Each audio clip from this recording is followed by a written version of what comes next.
Hi, welcome to competitive aspirants. అందరికీ good morning అండి. APSC group 2 DyEO FRO hearing ఎప్పుడంటే ఈరోజేనండి, 23వ తారీఖున ఫైనల్ హీరింగ్ అన్నారు. సో లాస్ట్ టైం హీరింగ్ అయితే మన అడ్వకేట్స్ తరపున ఉన్న వాదనలు అయితే ఫినిష్ అయిపోయినాయి. చిన్నగా ఏదైనా అంటే లాస్ట్లో చిన్న ఎగ్జాంపుల్స్ వివరించడం జరిగింది. సో అవి కూడా క్లారిటీగా ఎక్స్ప్లెయిన్ చేశారు. ఒక అవగాహన అయితే జడ్జి గారికి వచ్చింది అనుకుంటున్నాం. సో పిటిషనర్స్ అయితే ఇదే చెప్తున్నారండి, ఒక అవగాహనకు అయితే వచ్చింది. సో మ్యాక్సిమం మనకి మంచి జరిగే ఛాన్సెస్ ఎక్కువ ఉన్నాయి అంటున్నారు. సో చూద్దాం ఏం జరుగుతుంది ఏంటనేది. అయితే ఈరోజు హీరింగ్ జరుగుతుందా లేదా అనేది క్వశ్చన్ మార్క్. ఎందుకంటే ఐటెం నెంబరు మరి దారుణంగా ఉంది. అంటే అక్కడ దాకా రీచ్ అవుతుందా లేదా అనేది నిరుద్యోగుల్లో అసంతృప్తి వ్యక్తం చేస్తున్నారు. సో అక్కడ దాకా జరగాలని మనస్ఫూర్తిగా కోరుకుంటున్నాం. ఐటెం నెంబర్ వచ్చేసరికి 86 to 99.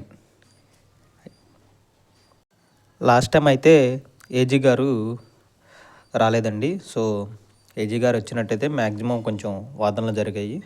సో ఏజీ గారు అటెండ్ కాకపోవడం వల్ల పోస్ట్ పని అయితే 23కి జరిగింది.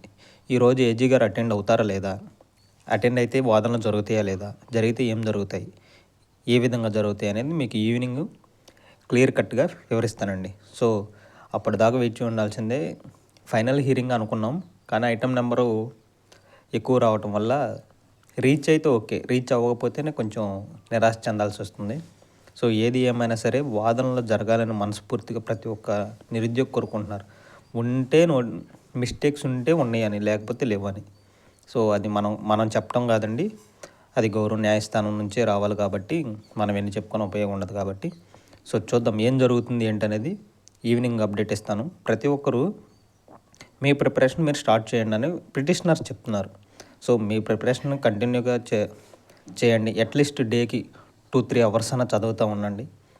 సో నోటిఫికేషన్ క్యాన్సిల్ అయితే అది మన బెనిఫిట్. అది పార్ట్ టైం జాబులు చేసుకుంటూ అయినా చదవండి, ఏదో ఒక విధంగా చదవండి. సో ప్రిపరేషన్ అయితే కంటిన్యూ చేయండి. సో ఈ రీనోటిఫికేషన్ వస్తే అందరికీ మంచి అవకాశమే, రాకపోతే నెక్స్ట్ నోటిఫికేషన్ కోసం ప్రయత్నం చేయటమే. అంతేగాని ఎవరిని ఉద్దేశించి మాట్లాడుకోవటం అనవసరం. సో చూద్దాం ఈవినింగ్ ఏం జరుగుతుంది ఏంటనేది మీకు వివరిస్తాను. సో ప్రతి ఒక్కరు మన ఛానల్ని సబ్స్క్రైబ్ చేసుకుని వీడియోని లైక్ చేసి ప్రతి ఒక్కరికి వీడియోని షేర్ చేయవలసిందిగా కోరుతున్నానండి. Thank you.